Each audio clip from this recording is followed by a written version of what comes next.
you. Have a good day. Appreciate it. All right, now. Where's she at? Oh, okay, she left. Wait, The, you just lose the time, man.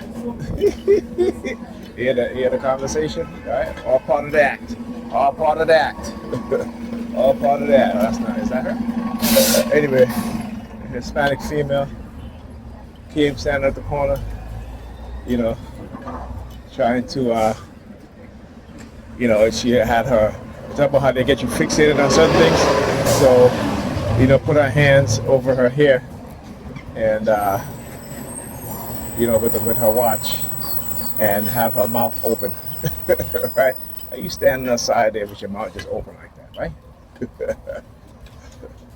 This is what I talk about. I went in your apartment department. I saw their lights flashing up there. There they go. Where are they hiding? That's what they're doing. They're hiding.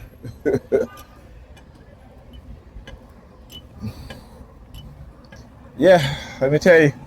Like I say, you see these women. The woman that's sitting across from me. When I got on the bus, like she literally have her bag on the seat, right? So anybody that comes in on the bus cannot sit down because she'd rather have her bag on the seat instead of holding her bag in her lap, so someone can get a seat. And it's women that do this. Black women, older ones, younger ones, doesn't matter. It does not matter. And what it is that they're jaded, they're angry, they're vindictive, right? But that's the minds of women, right? And until you understand the mind of a woman, then you're going to be confused. You're going to be like, why they acting like that? Particularly if you're a black man living in the community where black women are live. You see it every single day, right? And they never look within for any type of change, because religion has them waiting for Jesus and God to come save them and come rescue them, right? When they need to look within, right? Like I said, I get up every morning and I make a conscious decision to do certain things, to not do certain things, right? To do things that's going to benefit me and the people around me, and to not do things of the negative programming in my subconscious that that you can recognize. Once you become conscious of something, you start to see the patterns. You see the patterns. You see the manipulation. This is what they don't like. They don't want us to see what it is that they're doing, to see the psychological manipulation, because you can see it, right? Some of it you couldn't see, right? But once you understand how they do it, how it is done,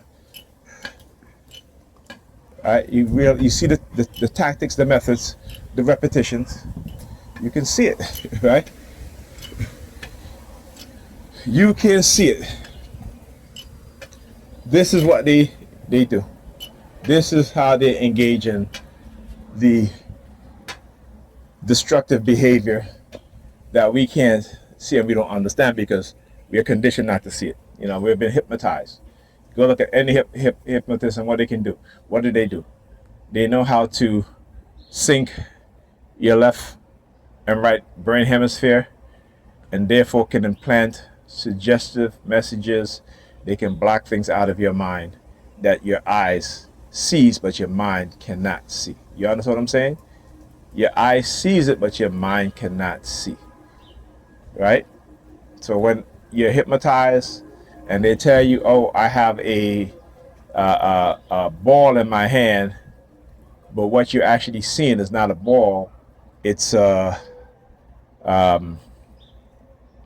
different object, right? Let's say a Rubik's Cube, right?